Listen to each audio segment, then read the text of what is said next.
자, 오늘은 드디어 사막인데요. 이소사카라바지.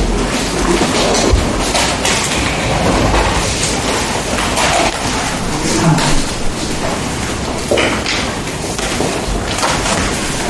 이소사카라바지.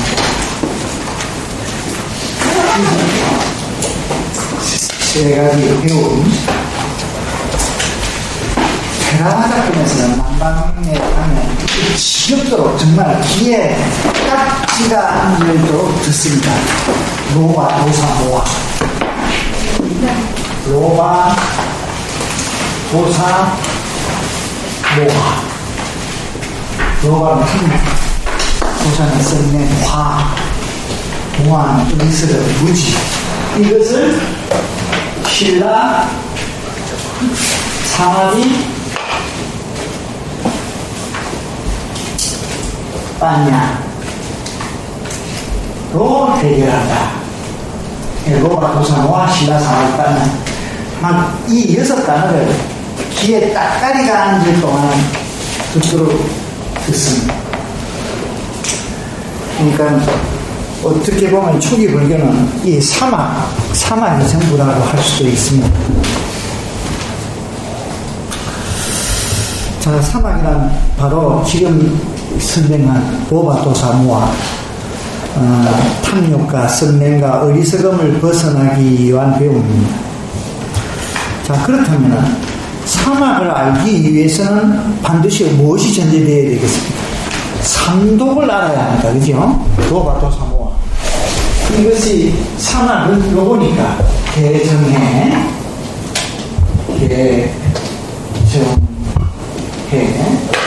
그러니까 개정해가 자리 잡기 위해서는 이게 필요한 것은 요것 때문에 필요한 거죠. 그러니까 요것이 무엇인가 를 먼저 아는 것이 사막 공부의 우선 발판이라고 할 수 있을 것입니다. 탐진치에 대해서는 우리 한국 불교에서도 불자라면 절지 출입을 좀 해봤다면 이 귀에 못이 않도록 듣던 단어입니다. 그죠? 자, 그 중에서 탐욕에 대해서 좀 들어가 보십시다. 오늘 확실하게 한번 정리를 해보십시다. 탐욕은 우리가 진정한 행복, 진정한 만족, 평정, 평화, 평안, 이런 삶을 살아가는데 가장 큰 장애인 세 가지. 탐욕, 분노, 어리석음 가운데 하나로서 모든 악과 고통의 근본이 됩니다. 탐욕은. 또 탐욕은 깨달음을 얻는데 가장 큰 장애물입니다. 따라서 깨달음으로 나아가는 과정은 바로 이 세 가지 독이 정화되어가는 진행의 과정이라고 할 수 있을 것입니다.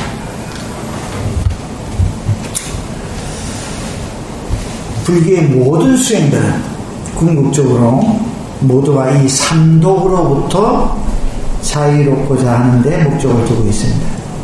자, 그런데 안타깝게도 우리의 참 행복과 평안, 평정, 평화를 방해하는 삼독에 대한 가르침들은 하도 이거에 대한 이야기를 많이 듣다 보니까 이제는 당연한 걸로 받아들여 일반적으로 불교의 아주 기초적인 교리로 취급하면서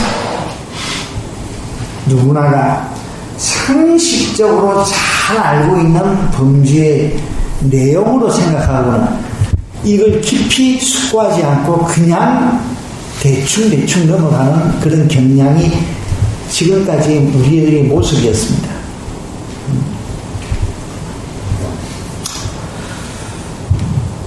그래서 대부분의 사람들은 은연중에 탐욕에 대해서는 다른 불교 교리에 비해 쉽고 단순하다고 생각하기 때문에 탐욕에 대한 깊은 숙고를 해보고 연구하고 명상하면서 실제 삶 속에서 실천적으로 그걸 경험하고 또한 적용하는 방법을 배우는 기회를 가지고 있지 못한 실정인 것 같습니다.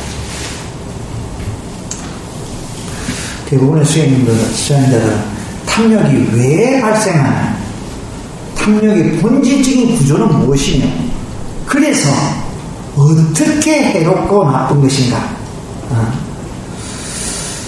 이걸 구체적으로 숙고하려 하지 아니하고 그냥 대충 탐욕은 해로운 것이다, 나쁜 것이다, 이를 근성으로 이해하고 있다는 겁니다. 그래서 우리의 행복과 평안, 평정, 평화를 방해하는 장애물이라는 사실을 근성으로 비상적으로 이해하고 단지 그냥 수행으로만 그냥 임하는 그런 경향이 보입니다. 그래서 탐욕은 인생이 실제로 얼마나 고달프냐, 힘든 삶인지를 감각과 느낌, 체험으로 사무치게 느껴보지 못하고 다만 관념적으로, 언어적으로만 아는 채 하고 있습니다. 탐욕에 대해서. 그 결과 사회적으로 상속되어져 온 보편적 관념, 그 보편적 관념에 의해서 탐욕에 익숙해진 우리들의 습관적인 인식과 행동 영향식은 은연중에 탐욕이 진정한 의미의 행복, 진정한 의미의 만족, 진정한 의미의 평화, 평정, 이게 그다지 그렇게 방해가 되지 않는 것이라고 그렇게 간주하는 경향도 없지 않아 있는 것 같습니다. 이 가장 큰 실수가 이거거든요. 그래서 도리어 탐욕으로 일관된 일상을 살고 있습니다.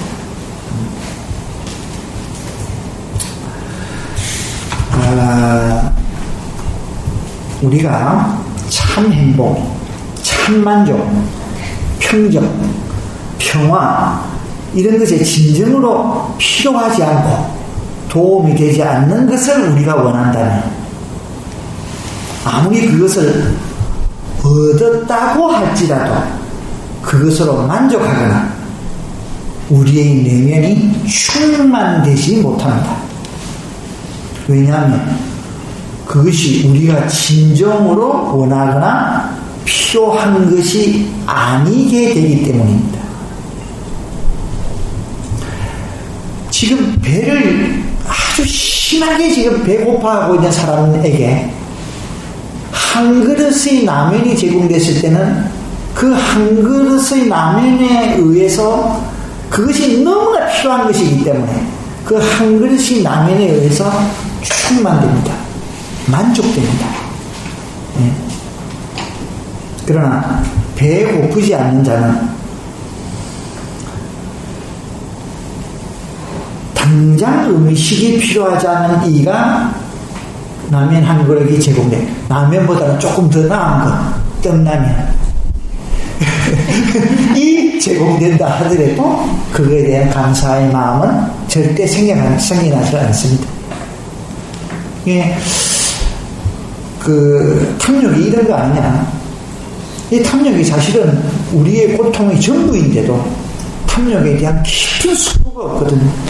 그 탐욕이 가지고 있는 탐욕이 우리한테 우리의 삶을 정말 고달프게 하는 장본인이라는 것을 사무치게 느껴야 탐욕에서부터 시작을 해서 그 탐욕에서 자유스러움으로 나아가는 진정한 어떤 그 방식들과 양식들과 삶의 방식들을 경험하고 그것과 관계 맺기가 될 텐데 그러지 못한다는 겁니다.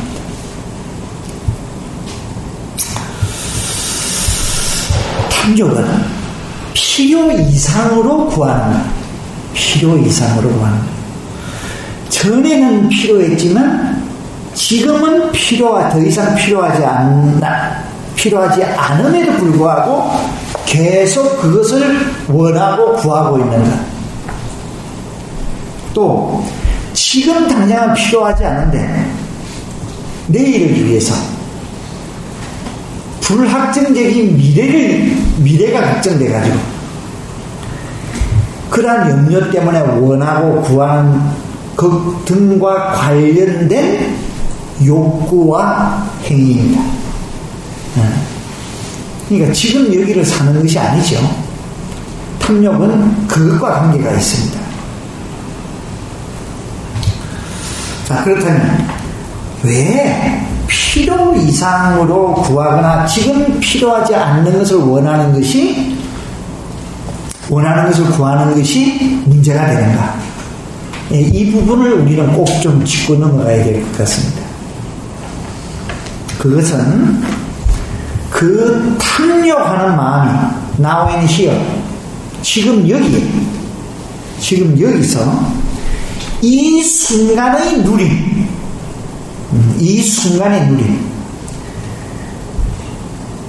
지금 여기서의 머문, 즉 그 말은 다른 말로 하면 체험, 관계 맺는 기회를 놓치게 만들고 과거와 미래에 얽히게 만들기 때문입니다. 그래서 문제가 되는 겁니다. 이게. 탐욕하는 마음이 탐욕의 대상인 물질, 돈, 명예, 혹은 사랑, 지위, 인정받는다는 인정, 관련 등에 집착하는 순간 자기 자신의 존재의 근간이 되는 자신의 육체, 몸에 대한 존재를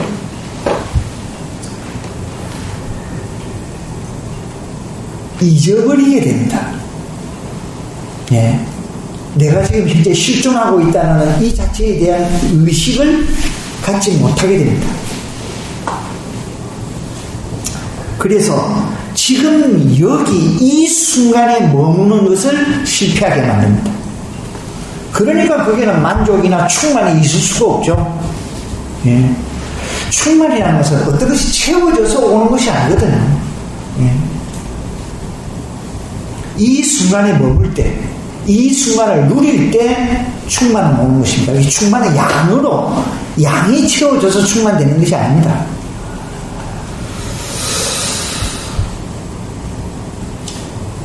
몸에 머물지 못하는 마음, 집착의 대상을 쫓아 배회하기 때문에 항상 불안하고 긴장하고 만족을 모르게 됩니다. 지금 언급되어 있는 거 항상 불안해하고 만족해할 줄 모르고 긴장 속에 놓여져 있다는 거. 그래서 수행의 과정상 이제 기초가 다 끝나고 웬만큼 볼 수 있는 능력이 갖추어지면 긴장이 수행의 주제여야 합니다. 놀랍게도 우리는 평상시에 항상 긴장하고 있습니다. 이것은 마음만 그런 것이 아니라 육체도 항상 긴장하고 있습니다. 그래서 긴장은 굉장히 중요한 삶의 주제입니다.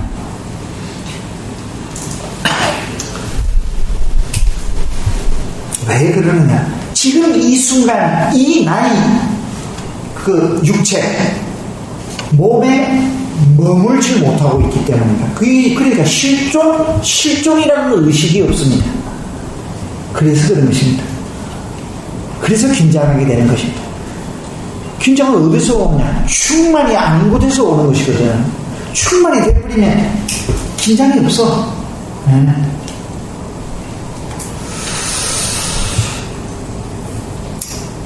몸을 떠난 마음은 오직 원하기만 할 뿐, 얻어진 것을 경험을 통해 관계하고 즐기며 누리고 또한 감사하게 생각하고 감사하고 충만해야 할 줄을 모릅니다. 우리에게 주어진 것들을 진실로 즐기고 감사해야 하고 만족해야 하고 누리는 일은 오직 우리의 몸과 마음이 일체가 되었을 때, 하나가 되었을 그 순간에만 가능해집니다. 그리고 진실로 누릴 줄 아는 자는, 진실로 즐길 줄 아는 자는 탐욕으로부터 자유롭습니다. 진정한 즐김과 탐욕은 마치 밝은 빛과 어둠처럼 공존할 수가 없습니다. 그죠? 밝은 빛과 어둠은 공존할 수가 없죠. 두 개는 대체관계입니다. 그죠? 진정한 의미의 즐김과 누림과 탐욕은 그런 관계입니다. 탐욕은 앞에서 필요 이상으로 구하는 것, 과거에는 필요했지만 지금은 더 이상 필요하지 않음에도 불구하고 계속 원하고 구하는 것, 또 지금 필요하지 않는데 미래에 대한 염려나 불안, 그런 관계로 구하는 것과 관련된 욕구와 행위라고 말했습니다. 그런데 필요 이상으로 지나치게 구해도 탐욕이 되지 않는 것이 있습니다. 지나치게 구하는 것이 전부 다 탐욕인 것은 아닙니다. 그렇지 않은 것도 있습니다. 우리는 그것을 이름을 달리해야 합니다. 원력이라고 합니다. 원력. 탐욕은 탐하는 욕심이지만 원력은 원하는 에너지입니다. 그래서 조금 일상 용어로 하자면 의욕입니다. 이 탐욕과 의욕을 조금 구분해서 우리가 받아들여야 합니다. 탐욕은 자기중심적인 자아의식의 작용이고, 자아의식. 네 가지가 있죠. 자아의식의 작용이고, 원력은 자기중심적인 것이 아니라 타자중심적입니다. 타자중심적인 자아의식에서 오는 것이 아니라 자아초월적 작용입니다.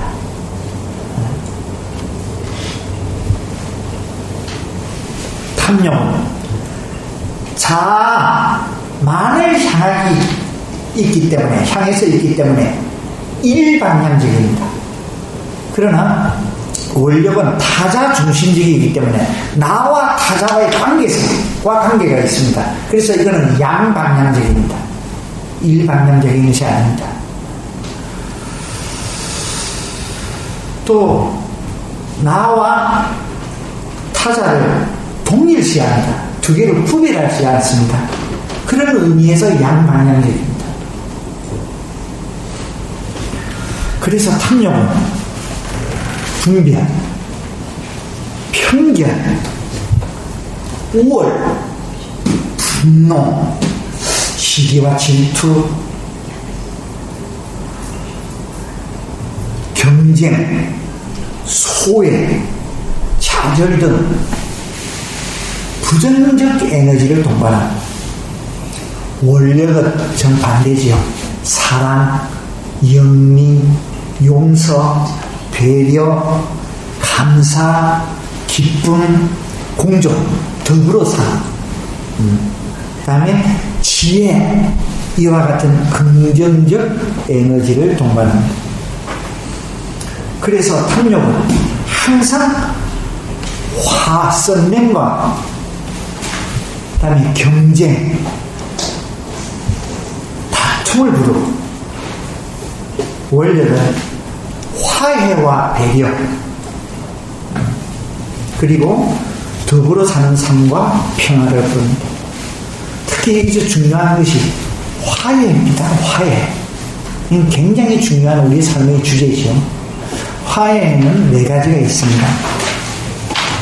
첫째는 자기 자신과의 화해입니다. 가장 근본적이고, 가장 토대적이고, 가장 기초적이고, 또 가장 1차적으로 어려운 문제죠.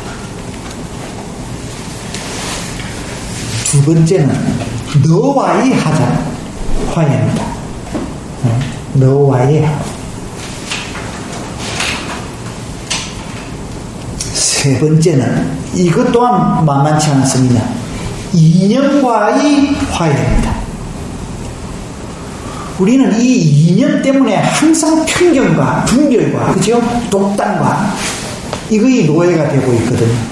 이 이념에서 벗어나는 것. 이념에 갇히면 안 됩니다. 그래서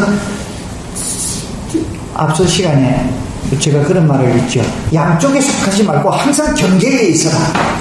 경계에 있어라. 어디 속해버리면 정이 돼버리면 꼼짝달싹을 못해. 이념화되어서는 안 돼. 왜? 우리의 삶은 무상하기 때문에 끊임없이 변화합니다. 이념이라는 것은 변화가 없습니다. 딱 고정적이고, 그죠? 그게 파묻혀져 버립니다. 그렇기 때문에 이념화되어 있으면 변화에 대응이 안 돼. 변화에 대응이 안 돼. 근데 우리의 삶은 끊임없이 변화하는 과정입니다. 그래서 경계에 있어야 한다. 어디 속하지 마라. 경계. 이것이 이념과의 화해입니다. 너무 중요해요. 그 이념 속에는 종교도 마찬가지입니다. 여러분들이 불교 공부를 한다 해가지고 불교에 질곡대해서는 안 됩니다. 불교의 울타리에서 꼼짝달싹할 수 없으면 그것은 불교 공부를 하지 않는 것 같습니다. 불교 공부라는 자체는 그것을 벗어나는 것을 배우는 그런 공부거든요. 근데 도리어 불교에 갇혀서 꼼짝을 못 한다는 거죠. 불교 공부 안 하는 것보다 못 하는 거죠. 네 번째의 화해는 자연과 생태와 환경과의 화해입니다. 이것을 절대 또 우리 놓치지 말아야 합니다. 이것을 놓치지 말아야 합니다. 이것이 지금 말하는 이것은 절대 어떤 개념이나 관념, 이론 이거에 의해서 이 화해가 성립되지는 않습니다. 이 화해는 실천입니다. 실천입니다. 특히 네 번째 화해 같은 거는 정말 이거는 실천해야 합니다. 예. 가능한 한 휴지 쓰지 말고 손수건 반드시 갖고 다니고 손수건 반드시 갖고 다니고. 옛날 우리 어렸을 때는 다 손수건 갖고 다녔지 않습니까? 학교 갈 때 어머님이 손수건 탁 챙겨줬잖아요. 안 했습니까? 내만 그랬나? 그렇죠. 예, 손수건 매달고 1학년 비 큰 가지고 그 손수건을 와 그래 딱 비에 달고 다녔어. 잊어버리지 않으려고. 지금 난방에 가면 스님네들은 항상 손수건 그 공양물 속에 손수건이 항상 들어가 있거든. 예, 그걸 옆에 저희들이 이제 벨트를 차지 않습니까? 벨트 안에 딱 넣어가지고 항상 이렇게 하고 다닙니다. 그럼 땀도 닦고, 그죠? 감기 걸리면 코도 풀고, 화장실 갔다 와서 손도 닦고, 그죠? 근데 요즘은 전부 또 한국에 또 공동 화장실 가면 빼쓰는 휴지가 아니라 무슨 놈으로 두루마리가 그렇게도 큰 거. 그러니까 참 경물생심이라고 한 2번 정도 하면 될 건데 한 6번을 그것도 모자라가지고 나머지 술 밑에 바닥에 흘러있고, 그죠? 아예 없애버려야 돼. 절대 손수건 갖고 다니지. 그래서 그런 화해. 배려는 화해의 동의어라고 할 수 있죠. 예. 배려하는 마음이 있으면 화해가 됩니다. 그죠? 어쨌든 탐욕은 하와 경쟁과 다툼을 부르고 원력은 화해와 배려, 더불어 사는 삶, 평화를 부른다. 왜? 타자 중심적이기 때문에. 예. 그런데 우리는 누구도 항상 탐욕하거나 항상 원력만으로 행동하고 존재하지는 않습니다. 탐욕과 원력사이를 배회합니다. 그래서 갈등합니다. 그죠? 자기가 자기와 대립을 합니다. 우리는 때때로 자중심적 상태에서 의욕, 경쟁, 불쾌, 불안, 긴장, 짜증, 좌절, 소외를 경험하기도 하고 자초월적 상태에서 사랑하고 용서하고 감사하고 기뻐하기도 합니다.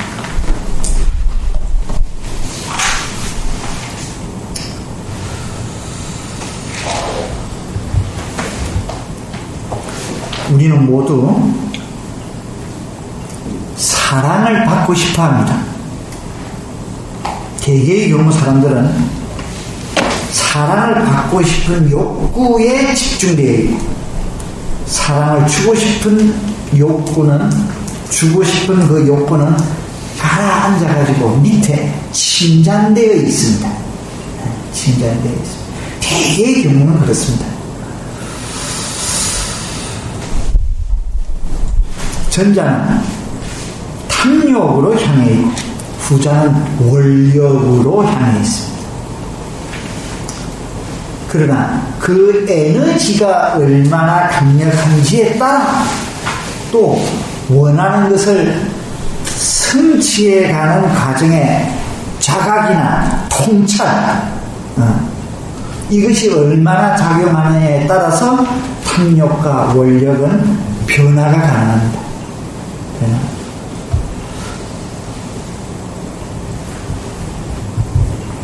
그래서 우리는 자기 자신이 몸과 마음에 깨어 있어야 되죠. 그래서 탐욕보다는 원력 쪽으로 나아가면 자연적으로 탐욕은 줄어듭니다.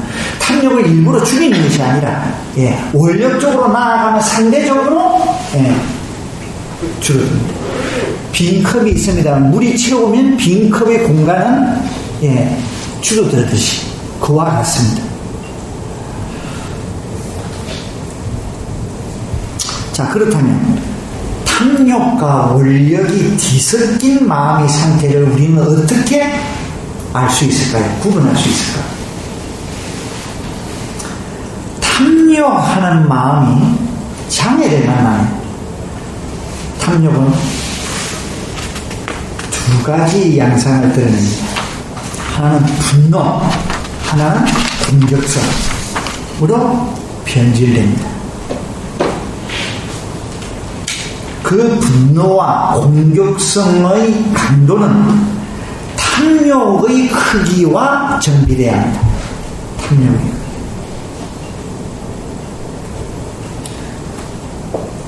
그런데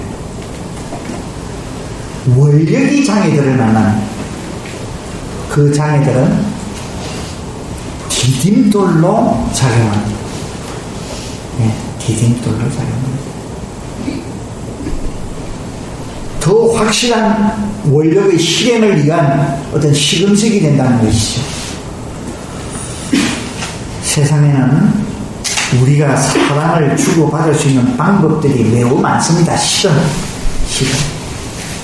그러나 안타깝게도 우리가 사랑을 주고받는 방법은 많은 장애와 걸림돌이 항상 놓여 있습니다. 깔려 있습니다. 왜일까요? 그것은 100이면 100, 1000이면 1000, 10이면 10, 전부 다 서로 다 다양한 형태의 아동기 성장경험 동일하지 않습니다. 다 다릅니다. 성장경험. 예. 또 인간관계의 과정이 다 다양한 모습으로 지니고 있기 때문입니다. 그렇기 때문에 사랑을 주고받는 그 방법은 많은 장애와 걸림돌로 이렇게 걸림돌들을 만나게 됩니다. 그것들은 지금 여기에서의 현재 우리들의 삶의 경험 한가운데서 원력의 에너지로 우리를 성장시키기도 하고 탐욕의 에너지로 끊임없이 성장을 방해하기도 합니다. 우리는 거의 항상 원력과 탐욕, 성장과 파괴의 길목에서 배회합니다. 배회하면서 대립과 갈등을 겪습니다.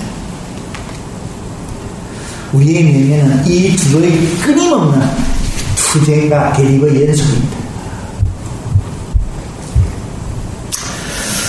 탐욕으로부터 자유롭기 위해서 탐욕을 직접 내려놓는 일, 흔히들 내려놓아다 말은 쉽지 않다. 그게 쉽지가 않습니다. 그게 안 됩니다.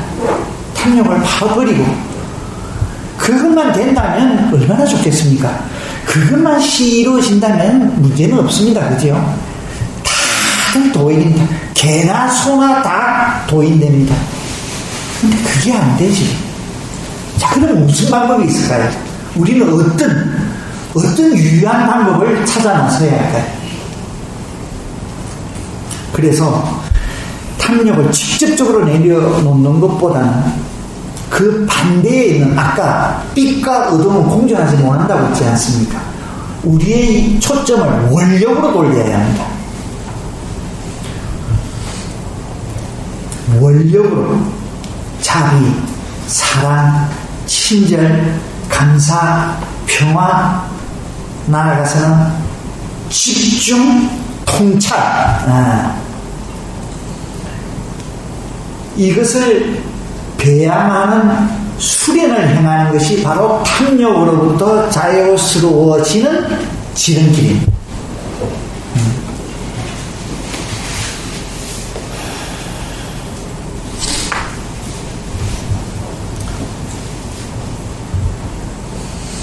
자, 두 번째 항목은 썩냄입니다. 썩냄은 미워하고 화내는 것으로 악행과 불안을 일으키는 바탕입니다. 또 썩냄과 관련된 2차적인 감정으로서는 분노와 원한이 있습니다. 분노와 원한, 혐오, 그죠?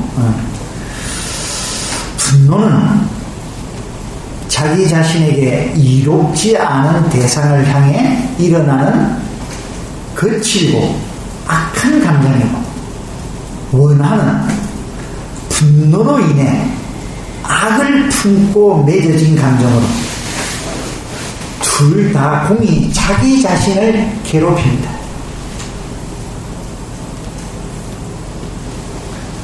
그래서 평정과 평안으로 나아가는 것을 방해합니다. 또 미움과 분노를 드러내거나 억압하는 것으로 훨씬 복잡하고 미묘한 감정입니다.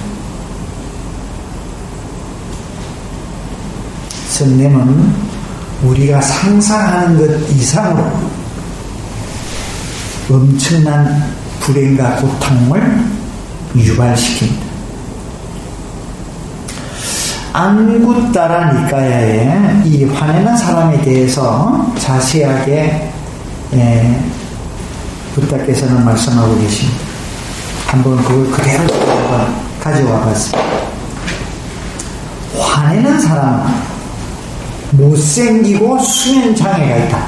조형적으로는 미인이라 하더라도 그러한 미인도 지금 화가 나면 못생기게 된다는 거죠. 그죠? 예, 그렇습니다. 그 반대가 가능합니다. 조형적으로는 굉장히 못났어. 그런데 상대방을 사랑하고 감사하고 더불어 기뻐하고 이런 마음과 충만되어 있으면 미인이 되는 거야. 못난 아름다움은 분명히 있다는 거예요. 예, 그렇습니다. 화내는 사람은 못생기고 수면장애가 있다. 수면장애. 속이 부글부글 그리고 헐떡거리는데 잠이 오겠습니까? 그가 얻는 이익은 잃어버리게 되고 말과 행동으로 명예와 명상에 손상을 입는다.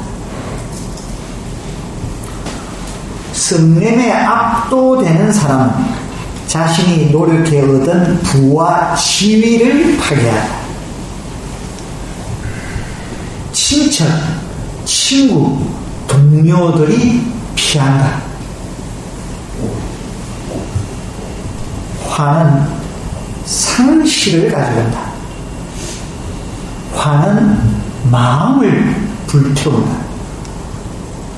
화내는 사람은 그를 위태롭게 하는 위험이 화냄에서 태어나는 줄을 알지 못한다. 화에 의해서 지배받는 사람은 어둠 속에 있다. 어둠 속에 있다. 그는 나쁜 행위를 마치 선한 행위인 것처럼 행하고 나서는 뒤에 화가 없어지고 나면 불길 속에 타는 것 같이 괴로워한다.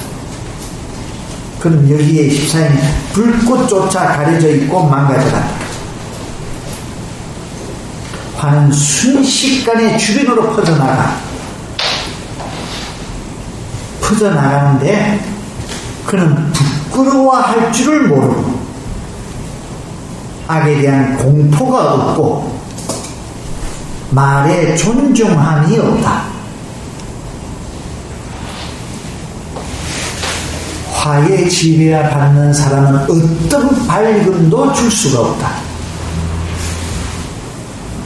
화는 몸과 말과 마음의 삼업을 잘못 행하게 함으로써 결국 악도에 떨어지게 한다. 이렇게 부탁해서는 말씀하고 계십니다. 자, 그런데 우리는 왜 이렇게 화를 낼까요? 성을 낼까요? 화는 우리 자신이 공격받았다고 느끼거나 무시당했다고 또는 모욕당하거나 부당하게 취급받거나 또는 거부당했다고 생각될 때 일어나는 감정입니다. 그에 대해 보복을 하려는 경량성과 관련된 감정의 에너지입니다.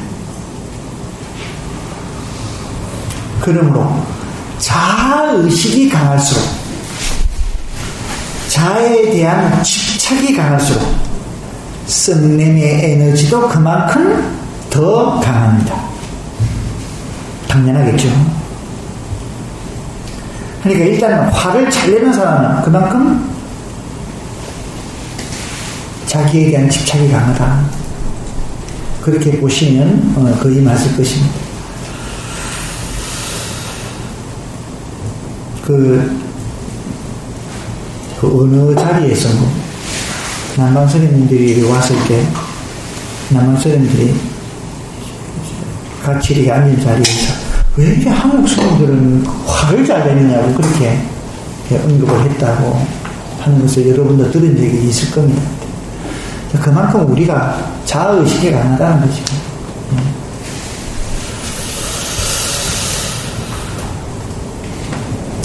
우리가 화가 났을 때 그 화나는 감정을 자세히 들여다보면 결국은 나 혹은 그거의 연장선상인 나의 것이 손상되었다는 무의식적 판단에 의해서 그렇게 되었다는 것을 알 수 있습니다. 이 나와 나의 것이 손상되었다는 무의식적 판단에 의존되어 있기 때문입니다.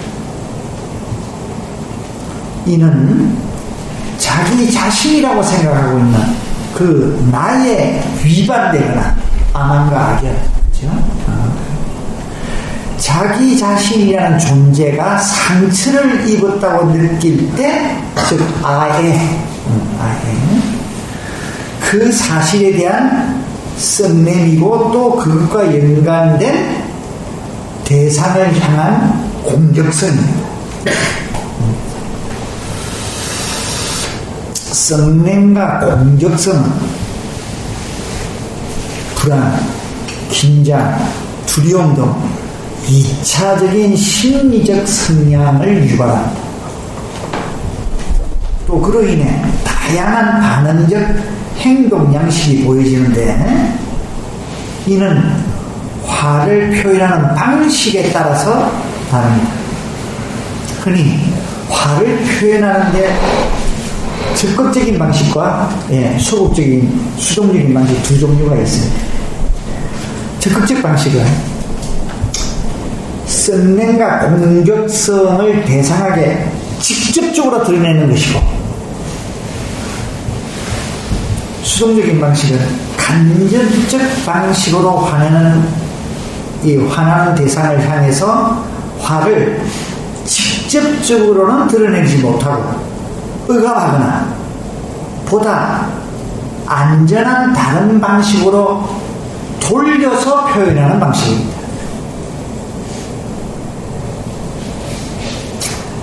앞의 부분은 약자를 괴롭히거나 파괴적이고 과장된 행동, 위협적인 행위, 상처를 주는 행위, 예측 불허의 감정 표출, 안갚음, 이런 특징적 행동을 드러냅니다. 후자는 냉정함, 회피, 무기력, 강박적 행동, 심리적 조작, 비밀스러운 행동,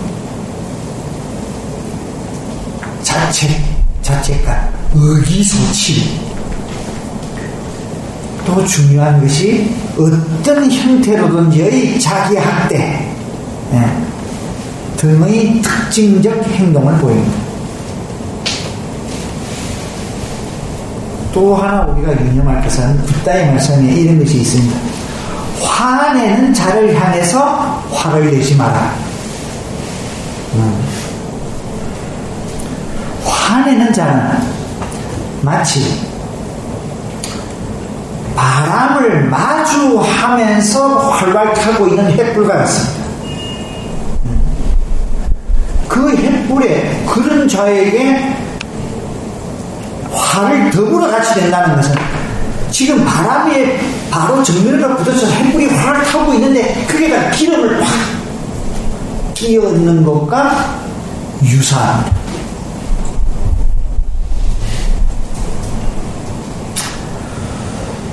그렇기 때문에 화내는 자를 향해서 화로서 맞대응하는 것은 활활 타는 횃불에 기름을 붓는 길이기 때문입니다.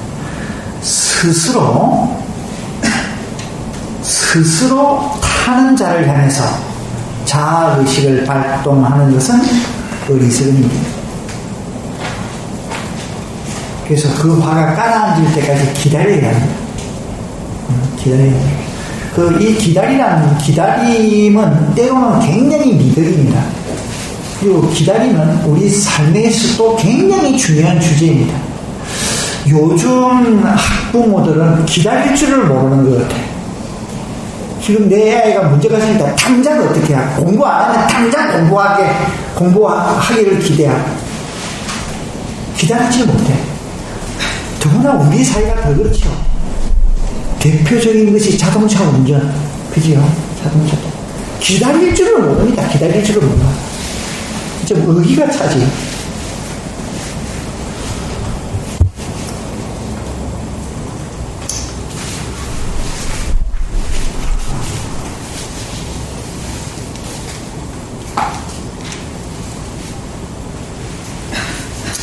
화내는 자를 향한 최상의 무기는 무아에 대한 의식입니다.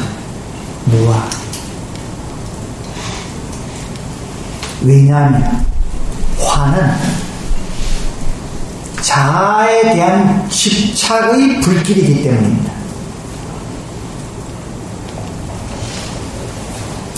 썩냄의 근본 뿌리는 자아의식입니다. 내가 생각하고 있는 그 자기 자신이 나의 존귀함을 건드리거나 나의 이미지, 생각의 입에 대거나 악연, 또는 자기 자신이라고 생각하고 있는 내가 상처를 입었다고 느낄 때 그 사실에 대한 썩냄이고 그와 연관된 대상을 향한 공격성입니다. 따라서 썩냄의 에너지를 정화하고 해독하는 과정은 자아의식의 작용을 완화시키고 멈출 수 있게 할 수 있는 무아에 대한 깨달음의 과정이라고 할 수 있습니다.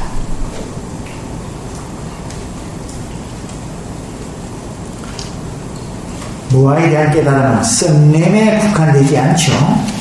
탐욕, 어리석음, 거만함, 질투, 아첨 등 일체의 부정적 심리 상태를 근본적으로 멈추게 하는 해결책이기도 합니다.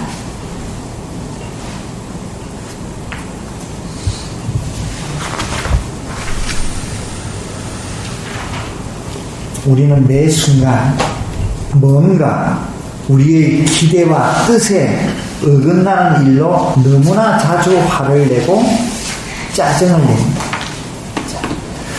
화보다는 한 단계 급수가 아래지만 이 짜증스러움에 우리는 너무나 좀 무방비 상태에 노출되어 있는 것 같습니다. 예. 짜증은 화의 블레이츠입니다. 가지입니다. 그러니까 동일 부류 속에 있는 그 주제들입니다. 그러니까 짜증을 굉장히 예의주시해야 합니다. 짜증을.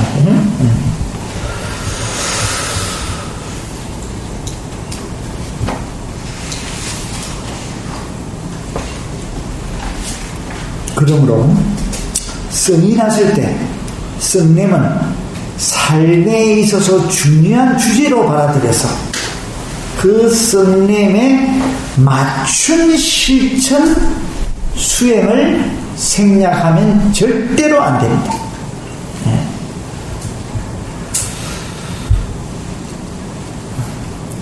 그래서 성이 날 때는 첫째, 지금 내 성을 내고 있다는 것을 분명하고 정확하게 알아차릴까.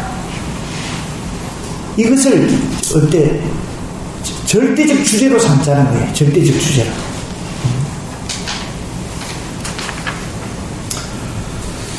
불교는 수행하는 이의 특성과 목표, 상황에 따라 다양한 명상 방식을 가르치고 있습니다. 다른 데서는 없는 거죠. 이것은. 이들 방식은 궁극적으로는 무상, 무아, 공등의 깨달음으로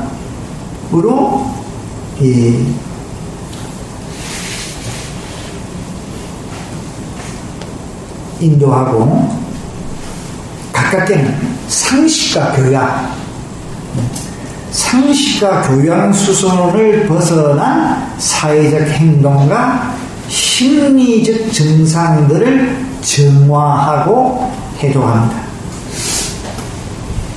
예를 들면 탐욕이 많은 이들에 대한 조치 방식은 오원 또는 부정관, 화가 많은 자들에게는 자비명상, 이렇게 맞춤의 실천 방식의 이 방식들이 있다는 거예요. 흔히 말하는 오정신간이죠. 오정신.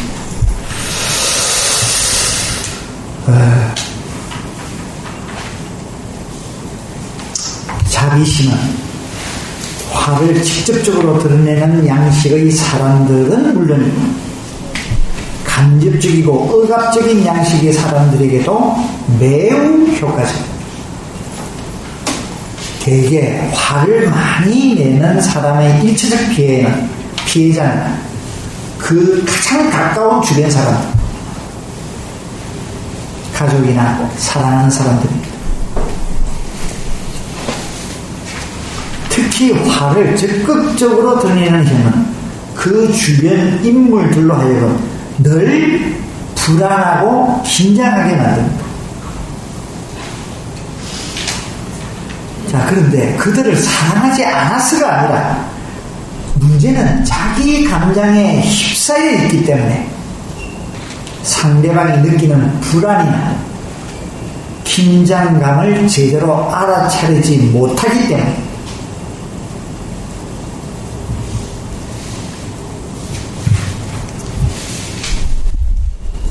그러므로 화를 쉽게 내는 사람은 자비 수행의 대상으로 제일 먼저 자기 자신과 자기와 가장 가까운 사람, 사랑하는 사람을 선택하는 것이 좋습니다.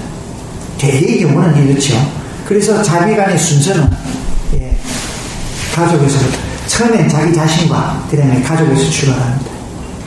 자, 그 전에 좀 더 우리가 세심하게 자비간을 한다면은 내게 정신적 지주가 되어진 스승, 그리고 상가, 첫째는 자기 자신, 그 다음에 스승, 그 다음에 상가, 그 다음에 부모님, 가족, 이렇게 나아가는 거예요. 그 다음에 나에게 도움을 준 자. 여기까지는 쉽거든요. 왜? 다 나를 이롭게 해주는 사람들이니까. 쉽거든요. 자, 이런 순서로 자비간을 하는 것이 가장 효과적이다. 그런 다음 사랑하는 그들이 행복하고 편안하고 건강하기를 기원합니다. 이러한 자비 명상의 과정들은 상대방을 향한 자신의 애정과 주의를 환기시키고 자기 중심적인 에너지를 타자 중심적인 에너지로 전환하는 계기를 만들어줍니다. 한편 화를 직접적으로 드러내기보다는 억압하고 냉소적이고 회피적으로 반응하는 사람들의 경우는 자비 명상의 대상으로 너무 가깝거나 사랑하는 사람을 선택하는 것이 때로는 비효율적일 수 있습니다.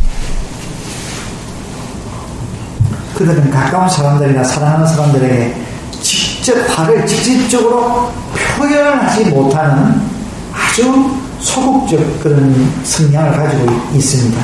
그러니까 보다 보편적 대상하게 어떤 성인이나 예를 들어서 테레사 수녀, 그죠? 인도의 테레사 수녀의 그 집에는 순환한 길거리 사람들을 데리고 와가지고 치유하고 간호하고 얼마나 존경스럽습니까? 그런 자를 떠올리면서 자기의 자비를 공감을 하죠. 그런 것이 더 효율적일 수 있다. 그리고 나는 후에 가까운 사람들, 아까 말하는 그 순차적으로 나갑니다.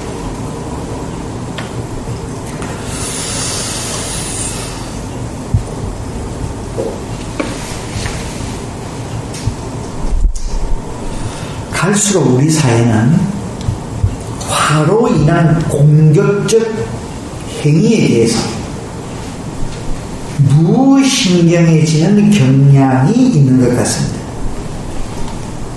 특히 청소년 폭력과 아동, 여성들에 대한 성폭력 또는 학대에 대해서 놀라울 만치 무덤덤합니다. 정말 놀라울 만치 무덤덤합니다. 청소년들이 어떤 길가에 가서 문제가 발생이 돼도 이제는 그걸 관여하는 사람이 아무도 없습니다. 피하고 외면하고, 그죠? 나의 일이 아닌 걸로 치우다. 옛날에는 안 그랬죠. 뭐 혈기가 와서 가가지고 이 새끼들 너희들 일하면 되나? 전부 다 일일이 가르쳐버렸 됐습니다. 그죠? 요즘은 이제 그런 경향은 없는 것 같습니다. TV나 신문 보도나 이게선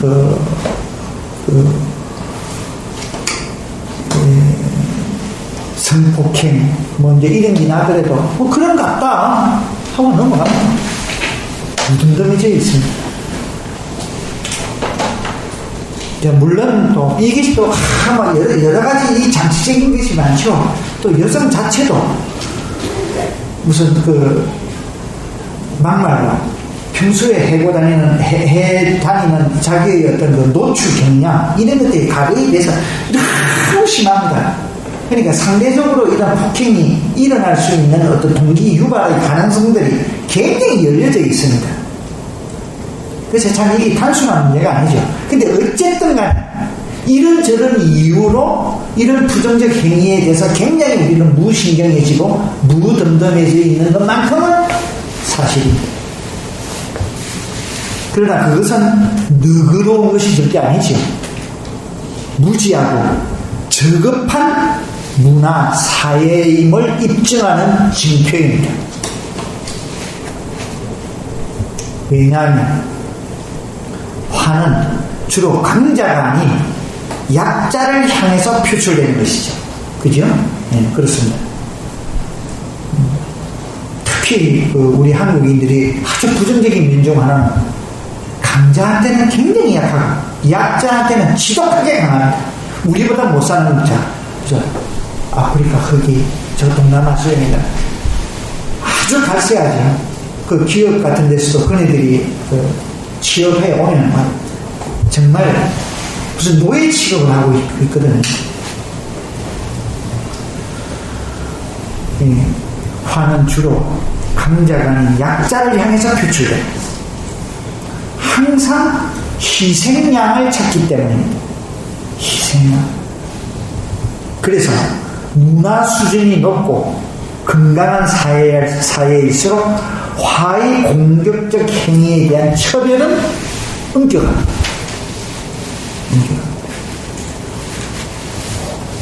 화는 우리의 평화, 사랑, 안전을 위협하고 파괴하는 골치 아픈 세균입니다.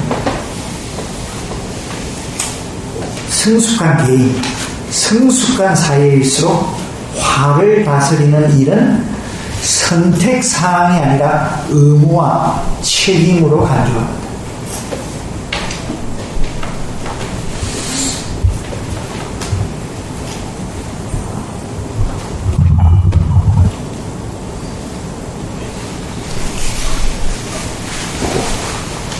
자, 마지막 항목으로 무지가 나왔습니다. 무지는 현상과 본질에 대해 있는 그대로를 알지 못하여 그릇된 마음을 일으키는 것이라고 할 수 있습니다. 자, 그렇다면 무지를 극복하기 위해서는 현상과 본질에 대한 사실적인 이해가 전제되어야 될 것입니다. 당연한 수순이죠.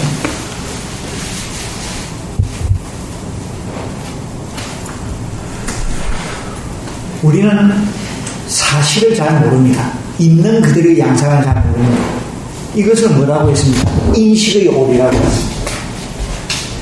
우리는 인식의 오류를 겪을 수밖에 없다.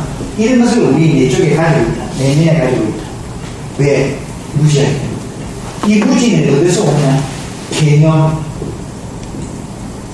관념, 편견, 선입견, 선입관 이런 걸로서 어떤 대상에 대해서 이미 정의 내려져 있는 그 정의를 가지고 살고 있거든요. 그러니까 그런 정의의 눈을 통해서 그 현상과 대상을 봅니다. 그러니까 인식의 오류가 일어날 수밖에 없다는 것이죠. 열린 마음에서 아까 이야기했던 경계에서 보질 않는다는 겁니다. 예, 어느 한게 속해 있는 그 마음으로 본다는 거예요. 그래서 인식의 오류가 일어날 수밖에 없습니다.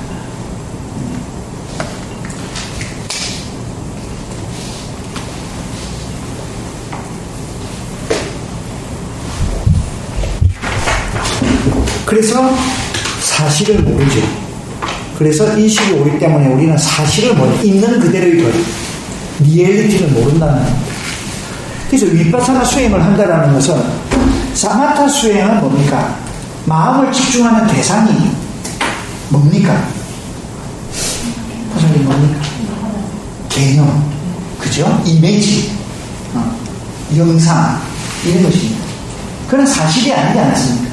근데 윗바사나는 뭡니까? 마음을 집중하는 그 대상이 사실입니다. 근데 우리는 항상 인식이 오류에 있죠. 그러니까 사실을 대상으로 못 본단 말이야. 그럼 뭐 어째란 말이냐.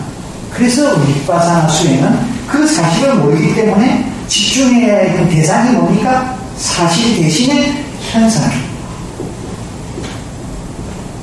해서 뭔가 마음에서 일어나고 있는 현상을 보는 현상.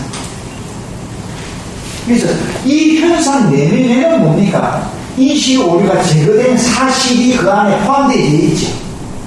자꾸 현상을 보고 또 함으로써 그 인식의 오류의 껍질이 벗겨지고 사실이 드러나는 것이죠. 근데 드러나기만 기다렸다가는 세월이다. 그래서 그걸 좀 단축하기 위한 방법이 뭡니까? 변화를 보아라. 변화라는 추계성을 가지고 보는 거죠. 현상의 변화를 보는.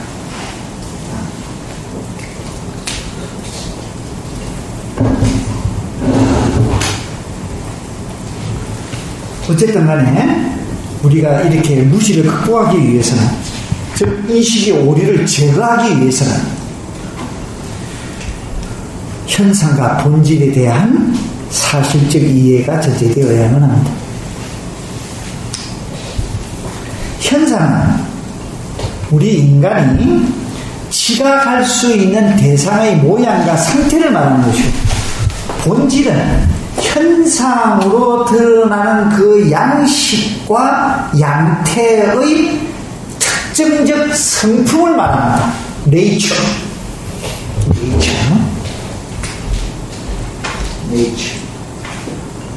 true nature. 그냥 네이처야. true nature. 참 성품. 결론은 나와 있습니다. 무상공, 무아, 인기공. 그게 본질이죠. 그래서 현상은 끊임없이 변화합니다. 무상합니다. 그죠? 현상은 끊임없이. 현상이 무상하다는 것을 보는 것이 곧 깨달음입니다. 그죠? 자, 근데 본질은 뭡니까? 변하는 것이 아닙니다. 무상공, 무아 그 자체가 변하는 것은 아니지 않습니까? 예. 본질은 변하는 게 아닙니다.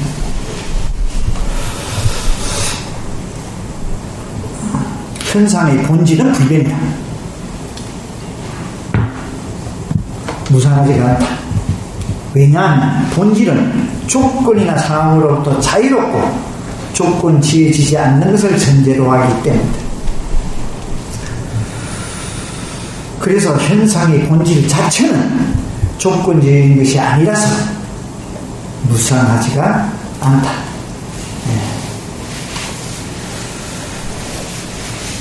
그래서 부처님이 가르치네, 무상한 것은 그 실체가 없기 때문에 무아이다.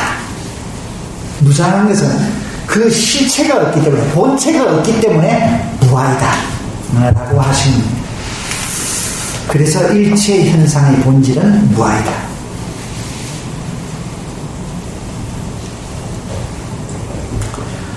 그래서 이제, 그러면 이제 무지라는 말의 의미가 여기서 이제 드러나게 됩니다. 일체 현상은 상황과 조건에 따라서 변화하기 때문에 무상하다는 사실과 또 무상하기 때문에 그 본질은 무아라는 사실을 우리가 알지 못하는 것을 무지라고 합니다.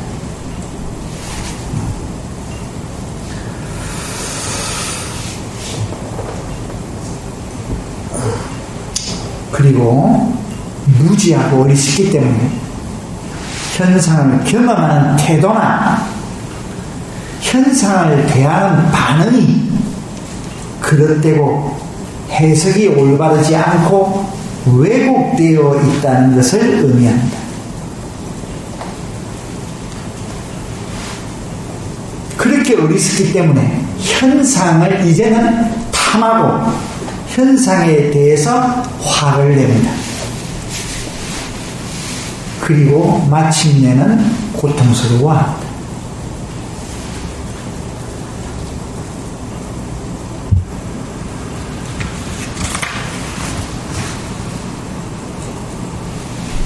우리는 사랑하는 사람이 변했다고 해서 배신감을 느끼고 화를 냅니다.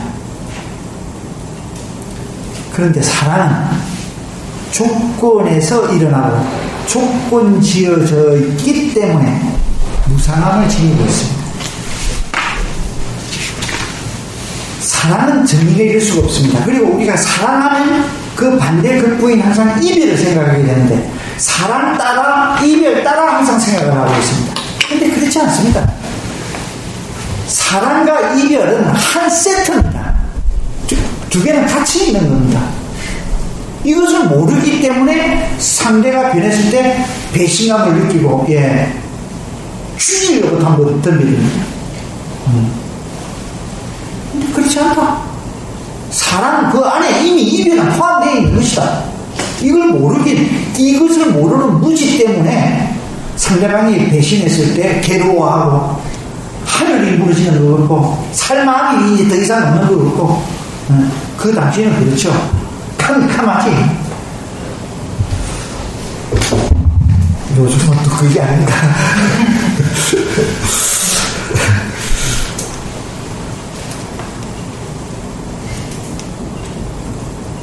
우리는 무조건 사랑을 갈망합니다. 그러나 세상에는 조건 없는 사랑은 존재하지 않습니다. 사랑은 사랑 단독으로 되어 있는 것이 아니라 사랑은 이별과 한 세트로 되어 있습니다. 이것이 인연법입니다. 조건법입니다. 이것이 연기법입니다. 사랑에 조건이 붙지 않는 사랑은 더 이상 사랑이라 하지 아니하고 그걸 사랑이라는 이름으로 부르지 않고 전혀 다른 이름으로 부릅니다. 연미, 자비심 이렇게 해요. 그런 식으로 전환되어 버립니다. 세상에는 물질, 명예, 사람을 탐하고 사랑하기 때문에 죽고 고통스러워하는 사람들이 너무나 많습니다. 반면에 자연과 일체 존재들을 더 널리, 더 깊이, 차별 없이 사랑함으로써 행복하고 충만된 삶을 살려고 하는 사람도 적지 않고 일부는 그렇게 또 사는 사람도 없지 않는 것은 아닙니다.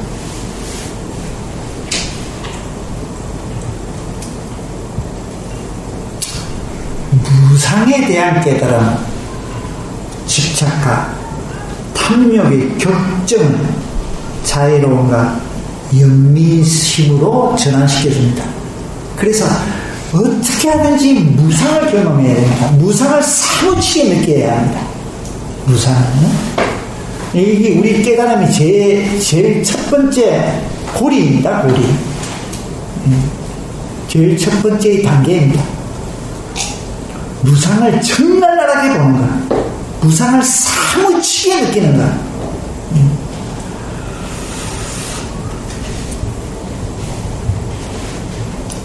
그 고통을 무상의 깨달음으로 대처하지 못하게 되는 사랑의 좌절과 허무, 분노에 휩쓸리는 제2, 제3의 욕망으로 끊임없이 진전하게 됩니다.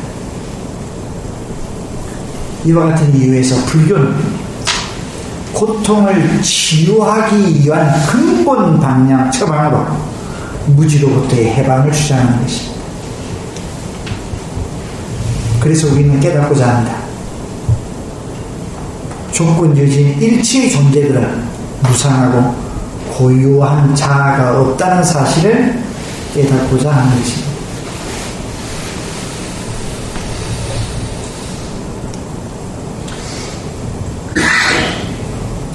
그러면 우리는 여기서 또 한 가지 명료하게 이해할 것이 있습니다. 조건이라는 개념, 조건 지어졌다는 것의 의미입니다. 조건을 이루는 환경 변수는 무수히 많습니다. 이거는 우리가 상상할 수 있는 범위를 초월합니다. 이 아비달마의 마지막 부분이 이것이거든요. 빠타나. 다시 말하면 어떤 존재가 존재할 수 있는 그 직접적 원인과 간접적 원인을 총망라를 시켜놓은 것이 빠타나입니다. 이게 불가사의할 정도로 이걸 파헤쳐놨거든요. 이거는 현대 불교의 학자들도 지금 미스테리에 있습니다. 해석을 다 못해요. 해석, 이 빠타나. 이게 참 얼마나 그 불교 논사들이 이 많은 것들을 파헤쳐놨습니까? 그게 그냥 개념으로만, 이성으로만 이런 작업을 할 수가 없죠. 예. 수행이라는 동반되어야만 이렇게 나올 것입니다. 그래서 타 장르에서는 건드리지 못한 겁니다. 이런. 그래서 이렇게 환경 변수는 무한적으로 있습니다. 현대 물리학은 이제 불교에서는 우연은 없다. 모든 것은 원인 결과다. 이렇게 주장을 합니다. 그런데 현대 물리학은 1차적으로 맞다 그 말은 이 불교의 논리를 받아들입니다. 그러나 우연이 전혀 없는 것은 아니다. 이제 아주 미시의 세계, 알파선이 나오고 감마선이 나오고 이런 것은 전혀 예측할 수 없는 우연성이다 라고 이야기를 하고 있거든요. 근데 제가 생각하기에는 그렇지도 않은 것 같습니다. 그거는 다만 그렇게 될 수밖에는 없는 환경 변수를 발견하지 못하기 때문에 우연이라고 이름 지어놓는 거 아니냐 이렇게 보입니다. 양자물리학에는 처음부터 밝혀진 게 아니지 않습니까? 철두철미한 뉴턴의 그 분자론 같은 것들 역학 이게서부터 출발을 해가지고 거친 분자론, 원자론 이렇게 나아간 거 아닙니까? 그게 현대 양자역학까지 온 것이거든요. 그거일 뿐이다는 거지. 아직도 그런 환경 변수가 현대 물리학적 입장에서 환경 변수의 경우의 수를 다 밝혀내지 못했을 뿐 아닌가. 그러니까 우연일 수도 있다라는 주장을 하는 것 아닌가. 이렇게 보고 싶은 심정입니다.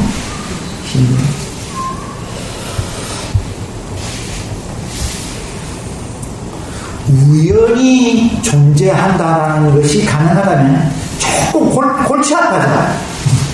안 그렇겠습니까? 이게 좀 골치 아파져. 그랬더니. 그 문제가 좀 예사롭지 않습니다. 네.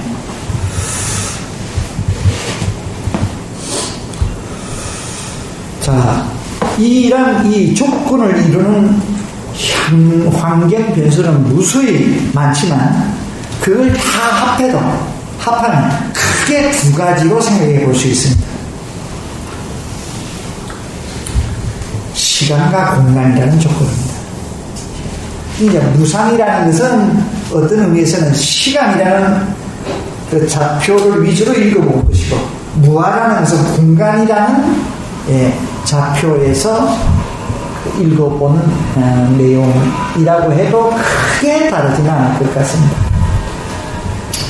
그러니까 시간과 공간의 제약을 받는 것은 모두 무상하고 무아라는 의미입니다.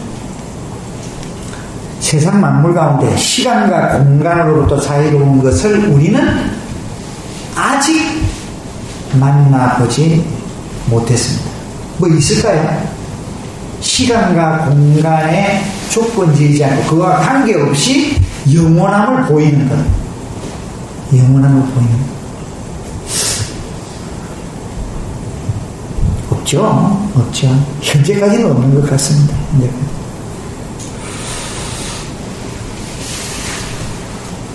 우리 자신을 포함해서 정신적이든 것이든 또는 물질적인 것이든 그 둘의 조합이 그 둘의 어떤 조합이든 간에 우리 삶에서 시간과 공간의 제약을 받지 않는 것은 아무것도 없습니다.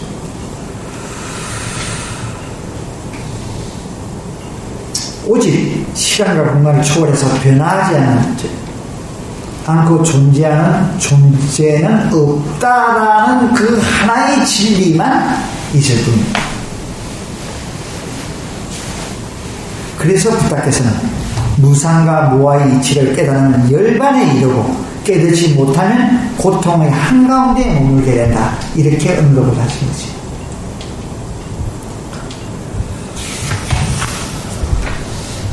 무지는 결국 일체 현상의 무상성과 무아성에 대하여 알지 못함을 의미하고 우리가 겪는 고통, 그 알지 못함의 크기와 정비례한다는 사실을 우리는 이해해야 합니다. 자, 그런데 여기에서 우리가 알지 못한다는 것은 개념적 알지 못함이 아닙니다. 이거는 사무치게 느끼고 사무치게 체험하는 것을 이야기합니다. 증득, 체득하는.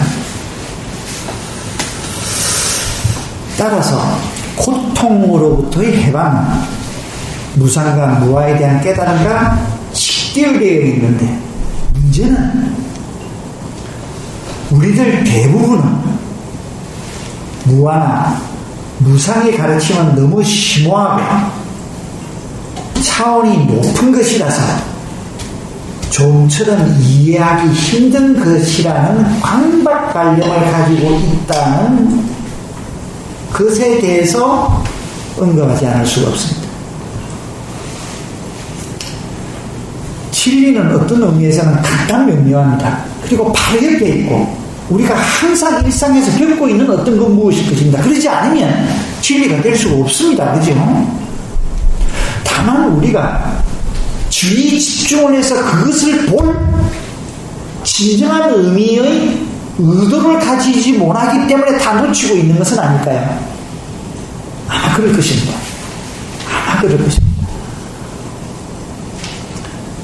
그러니까 그 무상성을 사무치게 느껴보겠다라는 그런 어떤 원력 이런 것을 항상 가지고 있으면 그걸 보는 그 시간이 굉장히 단축될 거라는 것입니다.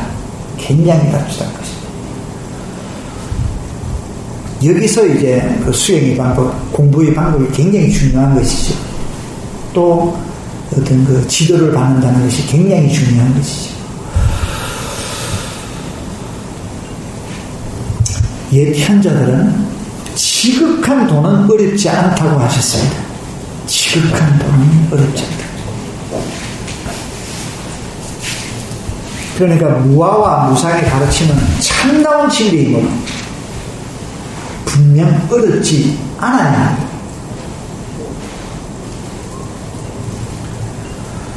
사실 우리 자신을 포함해서 정신적인 것이든 물질적인 것이든 세상 만물은 절대적인 것이 없고 모두 시간과 장소에 따라서 변화한다는 상대성을 따로 이해할 필요가 없을 만큼 당연합니다. 진리라고 말하기조차 민망할 정도로 단순하고 당연합니다. 사실 자각하기만 하면 그게 바로 깨달음이라고 할 수 있습니다. 알고 보면 깨달음처럼 쉽고 아주 간단한 것도 없을지 모르겠습니다. 문제는 그것을 명태 눈가리로 한번 싸서 보는 것에서 벗어나지 않으려고 하는 것입니다. 있는 그대로 보나. 있는 그대로. 있는 그대로 보아야지 하는 그 마음도 놔버리고, 아주 제가 우리 수행에서 사랑하는 단어가 있습니다. 단지 그냥 보아라. 단지 그냥 보아라. 그러니까 이 마음을 가지고, 문제는 이게서 플러스 알파입니다. 이 알파가 뭐냐? 시간이다. 시간. 단박에 되지는 않습니다. 왜냐? 명태 눈가리를 통해서 본 그 습이 너무나 두텁기 때문입니다. 너무나 두텁기 때문에 단박에는 안 돼.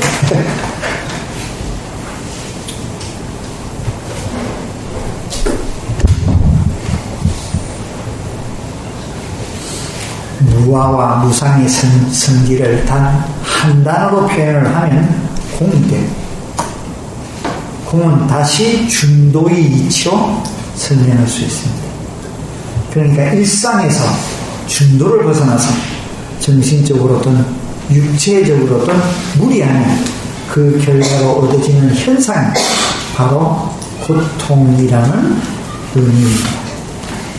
예, 우리는 모자라지도 말고 지나치지도 말자.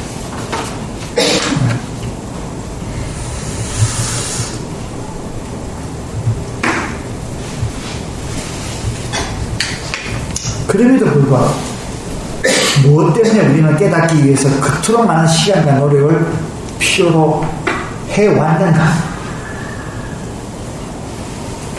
다소 역설적 표현일 수도 있습니다만 우리는 치우치지 않기 위해서 엄청나게 치우쳐왔고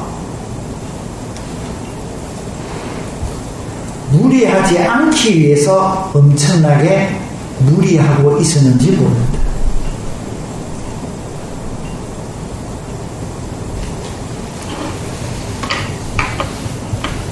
그래서 깨달음은 결코 깨달으려고 분투하는 자에 의해서 성취되지 않을는지도 모릅니다. 여기에 딜레마가 있거든요. 너무 깨달으려고 하면 깨닫지 못하고 놔버리면 어떻게 됩니까? 무기에 빠지고 이 딜레마지. 이 딜레마. 그러면 이 딜레마를 극복하기 위해서 할 수 있는 방법은 뭐가 있느냐? 우선 초기에는 꾸준히 딜레마를 반복하는 겁니다. 꾸준히 딜레마를 반복하는 겁니다. 예. 자, 이런 겁니다. 아까 긴장은 굉장히 중요한 우리 삶의 주제라고 했잖아요. 그래서 현상을 있는 그대로 보려고, 그러니까 제대로 봐야죠. 제대로 보려니까 긴장은 생기고, 긴장이 있으면 제대로 못 봅니다. 그죠? 이 딜레마라는 말인데, 이게 똑같은 이야기입니다. 그러니까 잘 봐야 돼. 보려고 노력도 해야 돼. 그러면 긴장이 있어. 그럼 긴장을 봐. 긴장을 보면 이게 안 됩니다. 릴렉스가 돼. 그럼 릴렉스 된 상태에서 봐. 그 순간은 확연하게 보여요. 근데 조금 더 점점 노력하게 되니까 다시 긴장이 옵니다. 그럼 긴장 또 보고. 그럼 또 릴렉스가 되고, 릴렉스 상태에서 또 보고. 그러면 그 시간은 아주 찰나입니다. 그죠? 그 찰나가 모이면 어째서 퇴사에 됐는데, 티끌이 모여서. 티끌이 모여서. 그래서 이 딜레마를 자꾸 반복을 하다 보면 그 찰나가 영원화되지 않겠느냐. 그렇게 된다. 그렇게 된다. 그런데 이거는 특정한 사람만이 할 수 있는 것이 아니라는 데 희망이 있습니다. 누구나 다 가능한 이야기다. 할 수 있는 이야기다. 학벌하고도 관계가 없고, 내가 가지고 있는 은행 통장의 총계하고도 아무 관계가 없다. 아무 관계도 없다. 어떤 의미에서 지식은 없을수록 더 빠를는지도 모른다. 왜? 지식이 명태문과를 만들었습니다. 지식이 명태문과.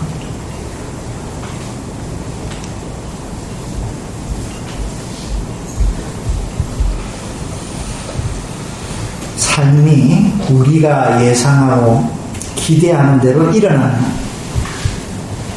좌절과 고통은 없을 것입니다. 당연하죠. 세상 일이 뜻대로 잘 풀리고 행복한 사람이 실전적 고민을 하는 일은 지극히 드뭅니다. 무엇이든 자신의 기대에 어긋나고 예기치 않은 일들이 일어날 때 우리는 당황하고 거부, 원망, 분노, 우울증 각가지 심리적 고통과 불행,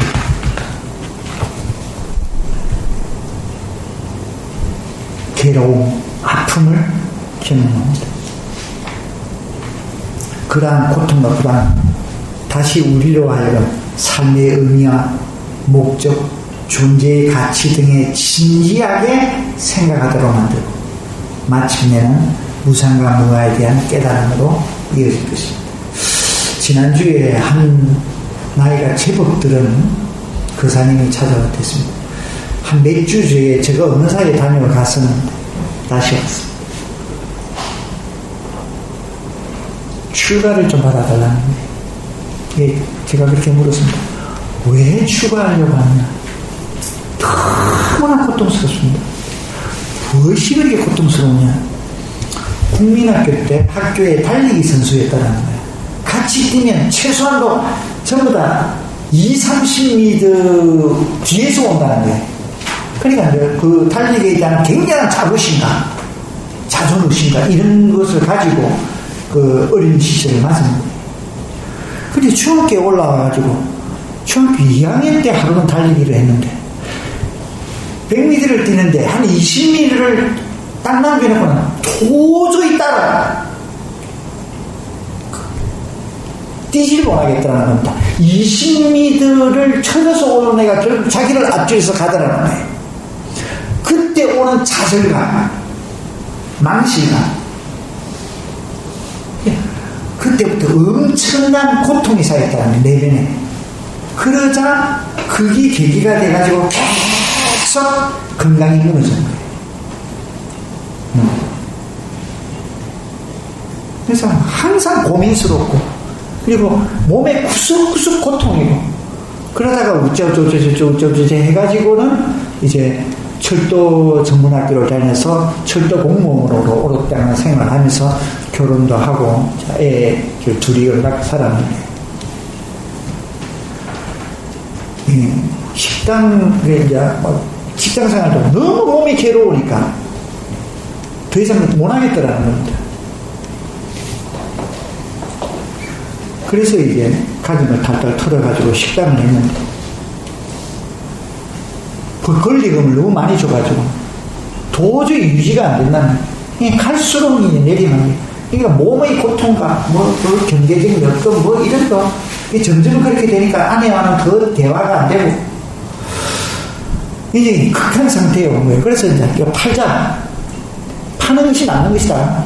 근데 이제 아내는 주는 권리금이 있으니까 그 권리금을 찾아야 되겠다는 그 권리금이 1억 2천인데 누가 그걸 주고 오느냐. 장사가 잘 되면 모르지만 장사는 안 되는데 그러니까 더욱더 충동이 생기고 그러니까 이 의사는 그럼 알아서 해라 하고는 이제 그런 과정에서 불교를 만나가지고 명상도 하고 근데 이제 혼자 이 자성하고 이래 있으면 그 무슨 자기를 귀신에 쓰인 것처럼 바라본다는 거예요. 그러니까 그게 또 더 괴롭고 그러니까 이렇게 막 그 중학교 2학년 그 이후는 고로서 달달달달 번데기가 돼버린 거예요. 누에 고치 속에 이렇게 갇히게 돼요. 그런데 저로서는 또 굉장히 고민을 했습니다. 이게 받아 50너이나 돼서. 안 그래도 그렇게 가난한 선원인데, 이제 경제와 시간과 또 나의 정열과 이런 것을 과연 전부 다 내 쏟아 부을 것인가? 그냥 받아들이면 쏟아 부어야 되니까. 그리고 또 연령이 있는데, 공부를 어느 정도 진행하고 나서 과연 원만하게 회양을 할 수 있는 자질을 가지고 있는가에 대한 판단, 이런 것도 중요하고, 그러니까 결정을 못 내리겠어요. 이 사실은 어제 이제 제가 전화를 해줬습니다. 휴가를 받아들이겠다. 왜 내가 그걸 받아들이냐면, 휴가에 대한 계기가 좋다는 거예요. 너무 고를 안고 있다라는, 고를 안고 있다. 그러니까 이제 출가자가 되었을 때 다시 번복되지는 않을 것이다 라는 나름대로의 어떤 기대와 이런 것을 해보았고, 두 번째는 그렇게 고통스러워하는 사람은 불교 안에서 도와야죠. 그런 거 이렇게 해서 결정을 했습니다. 그래서 우리가 이 고통과 불행은 결코 부정적인 요소만 있는 것은 아니다. 그 고통과 불행을 깊이 우리가 숙고하고 그걸 반추함으로써, 문제는 그것에 대해서 그것이 무엇인가 보다는 그것이 무엇인가 본질적인 문제와 그것이 어떻게 지금 내한테 상처를 입히고 나의 인생의 어떤 가치와 이런 것에 방해의 요소로 작용을 하는가, 이런 것들을 깊이 들여다봄으로써 무상과 무아에 대한 깨달음으로 이끌게 되는 아주 큰 계기가 될 수 있다고 생각을 해야 한다. 그러므로 삶의 좌절과 고통이 무상과 무아에 대한 자각으로 귀결되지 않는 한 고통과 불행의 치유는 완성되지 않습니다. 무상에 대한 무지는 변화의 둔각, 역행함, 무아에 대한 무지는 탐욕과 집착으로 인간관계를 그르치게 하기 때문에, 또 상생하는 인간관계의 본질을 경쟁과 갈등으로 왜곡하고 순환과 고통을 막힘과 걸림으로 뒤틀리게 만들기 때문입니다. 그런데 정말 우리가 알아야 할 것이 있습니다. 무상과 무해에 대한 자각 그 자체가 고통을 치유하는 치료제는 아니라는 것입니다. 우리가 정구를 필요로 하는 것은 정구 자체가 필요해서 정구를 필요로 하는 것이 아닙니다. 정구로 인해, 정구의 메커니즘으로 인해 일어나고 있는 빛이 필요하기 때문에 정구를 필요로 하고 있습니다. 그죠? 그와 같이 무상과 무아에 대한 자각이 비친 영리, 사랑하는 마음, 자비 때문에 우리가 깨달음을 필요로 한다는 사실을 아는 것, 인식의 오류를 제거하는 것이 깨달음의 궁극적 목표가 아니라는 것입니다. 삶은 실천입니다. 더불어 사는 과정의 관계 속에서 이루어지는 것입니다. 그러니까 나 개인의 내면의 깨달음의 증득, 인식의 오류의 제거, 이것이 목적이 아니다는 것이죠. 이것이 너와의 관계성으로 나와야 한다. 즉 회양되어야 한다. 그래서 우리가 깨달음을 필요로 하는 것은 더불어 사는, 원만하게 더불어 사는 것에 대한 실천의 완성, 그 사실을 아는 사실 그것이 무지로부터 해방으로 이끄는 근본 에너지이고 힘입니다. 좀 더 불교적으로 이야기하자면 우리의 최종 목표는 보시하는 마음, 모든 것이 그게 회귀됩니다. 수행을 했던 지혜, 이것도 지혜 그 자체가 완성이 아닙니다. 그 지혜의 힘으로 진정한 의미의 보시를 위하여, 진정한 의미의 보시. 그 보시라는 게 뭡니까? 사람과 더불어 사는 삶, 이것을 의미하는 거 아닙니까? 단순하게 물질적인 모습을 내가 가지고 있는 일부를 베풀어 주는 것, 이게 보시의 전부가 아니지 않습니까? 그래서 이런 의식, 이것을 절대 놓치지 말자는 겁니다. 그래서 이것이 안 될 때 삼독이 성립된다. 이 삼독을 제거하는 삶의 방식이 사막이다. 그래서 다음 시간은 사막에 대한 이야기를 들어가겠습니다.